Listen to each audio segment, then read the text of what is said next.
Hello everyone, मेरा नाम प्रवीण है and I welcome you at free online coaching and हुआ स्टडी सेंटर। गाइस, इस वीडियो लेक्चर में मैं आपके साथ एससी वर्मा का जो electric field and potential chapter है उससे एक्सरसाइज का क्वेश्चन नंबर 26 डिस्कस करूंगा। क्वेश्चन क्या है कि a particle having a charge of 2 into 10 to the power minus 4 coulomb is placed directly below and at a separation of 10 centimeter from the bob of a simple pendulum at rest. The mass of the bob is 100 gram. What charge should the bob is given so that the string become loose?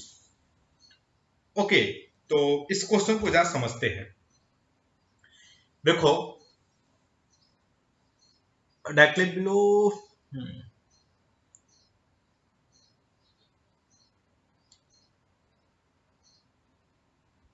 Okay, तो देखो एक pendulum है।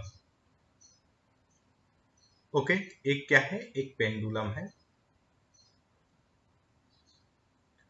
और इस pendulum में इस इसका जो मास है वो 100 ग्राम है। पेंडुलम का जो ये बॉब है, बॉब का जो मास है 100 ग्राम है और इसी पोजीशन में जस्ट इसके नीचे एक चार्ज है, ठीक ना? एक चार्ज है और चार्ज की वैल्यू कितनी है? 2 into 10 to the power minus 4 Coulomb. Okay, तो क्वेश्चन में क्या है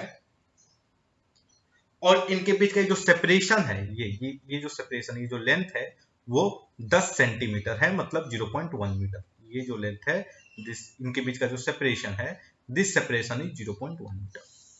तो क्वेश्चन में क्या पूछा है कि what charge should be given should be the bob be given so that the string become loose। मतलब स्ट्रिंग क्या हो जाए? लूज हो जाए। इस पर कितना इस पर चार्ज हो कि स्ट्रिंग क्या हो जाए? लूज हो जाए। तो सबसे पहले स्ट्रिंग लूज होने का क्या मतलब है? आई होप कि स्ट्रिंग लूज होने का मतलब है कि tension tension in string is zero. Tension in string is zero. अगर टेंशन स्ट्रिंग क्या है? जीरो है, तो इसका मतलब है string is loose. Okay, string में टेंशन जीरो है, that means string is loose. I hope आप इस स्टेटमेंट से आप सभी लोग एग्री करेंगे। ओके, चलो तो एक काम करते हैं, मैं जो हूं इसका फ्री बॉडी डायग्राम बनाता हूं। ये जो बॉब है, बॉब का फ्री बॉडी डायग्राम बनाता हूं। देखो, बॉब के पास मास है तो इस पे एक ग्रेविटेशनल फोर्स लगेगा और वो इस डायरेक्शन में होगा और इसका मास है 100 ग्राम और जी की वैल्यू मैं 10 लूं। So what is the this force? Force due to earth, that will be 1 newton. 0.1 into 10। Okay, 1 newton का ये फोर्स होगा डाउनवर्ड में। देखो, अब इस पे जो टेंशन है ये स्ट्रिंग से बंधा हुआ है बट स्ट्रिंग लूज है, मतलब tension due to string is zero. Okay, तो इसको बैलेंस करने के लिए there must be a force in this direction. और ये फोर्स कौन लगाएगा? ये चार्ज, ये जो चार्ज है ना, जो जस्ट इस बॉब के, ये जो पेंडुलम है जस्ट इस पेंडुलम के नीचे रखा हुआ है, ओके, वो लगाएगा। तो जो चार्ज है वो इलेक्ट्रिक फोर्स लगाएगा। Okay, that will be the F. तो अगर आप इक्विलिब्रियम की बात करोगे तो आप, अगर मैं लिखूं कि F E is equal to 1 newton, F E is equal to 1 newton, तो सभी लोग इस पे एग्री करेंगे।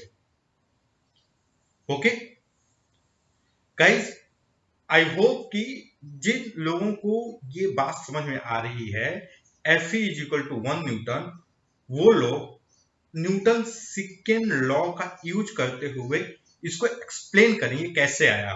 और जिनको समझ में नहीं आ रही है वो कमेंट सेक्शन पढ़ें। एक्सप्लेनेशन किस में देंगे? जिनको समझ में आ रही है F is equal to 1 newton, जिनको समझ में आ रही है वो कमेंट सेक्शन में इसको एक्सप्लेन करें। जिनको नहीं आ रही है please read down the comment. Okay, चलो। सो ये क्या है? इलेक्ट्रिक फोर्स जो है वो 1 न्यूटन का होना चाहिए। चलो, तो अब हमारे पास क्या है भैया, हमारे पास टूल क्या है, टूल है कूलॉम्स लॉ। तो देखो ये जो बॉब है, ये जो बॉब है, इस पे एज्यूम करते हैं कि इस पे चार्ज क्या है, q. Okay, so what can I write, q into 2 10 into 10 to the power -4। Okay, ये देखो इस पे चार्ज कितना, यही है। अच्छा एक चीज, तो इस पे चार्ज के ये क्यू की वैल्यू क्या होनी चाहिए, जो क्यू पॉजिटिव होना चाहिए, बिकॉज देखा जाए तो रिपल्सन होना चाहिए। सो अगर ये चार्ज पॉजिटिव है, this must be positive. Okay, into k और बाई आर का स्क्वायर, और आर क्या है 0.1 का square is equal to 1। So what is the q here, q is basically 0.1 का स्क्वायर और divided by k by 2 into 10 to the power 4। Okay, so guys अगर आप इसको सॉल्व करेंगे, what you get, q is equal to, तो ये हो जाएगा 10 to the power -2 into 10 to the power +4, that will be 10 to the power 2। और ये जो होगा, ये के की वैल्यू होती है 9 into 9 into 10 to the power 9, 9 into 10 to the power 9 into ये क्या है 2। So what will be the Q? Q will basically, this is Q guys। तो आप ध्यान से देखोगे तो 1/1.8 okay into 10 to the power 2 into 10 to the power -10, 10 to the power -10। So what is the Q?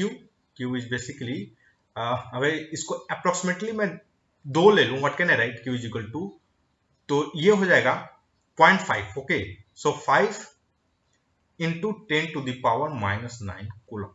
So this is the charge on Q, approximately charge. Okay, so let's check the answer in SC Verma. Okay, और जो वर्मा जी में answer है वो basically क्या है, 5.4 into 10 to the power -9। Okay, तो एक काम करते हैं, जरा इसको सॉल्व ही कर लेते हैं। ओके, एक मिनट ना। So guys if you solve this, अगर आप इसको सॉल्व करोगे तो ये अप्रोक्सीमेटली आएगा, मतलब 1/1.8 is equal to approximately 0.555। Okay, तो हमारा जो ये आंसर है it's quite nice. Okay, 5 into 10 to the power -9 और वर्मा जी में दिया है 5.4 इंटू 10 टू द पावर 9। तो ये जो वेरिएशन है थोड़े बहुत ये इसलिए है क्योंकि हमने जी की वैल्यू 10 ले ली है। Okay, so that's all guys. I hope कि जो वीडियो लेक्चर है आपकी स्टडी में हेल्पफुल होगा। And guys if you like my video then don't forget to subscribe my YouTube channel Free Online Coaching and Bhuvai Study Center. Thank you for watching. Have a nice day.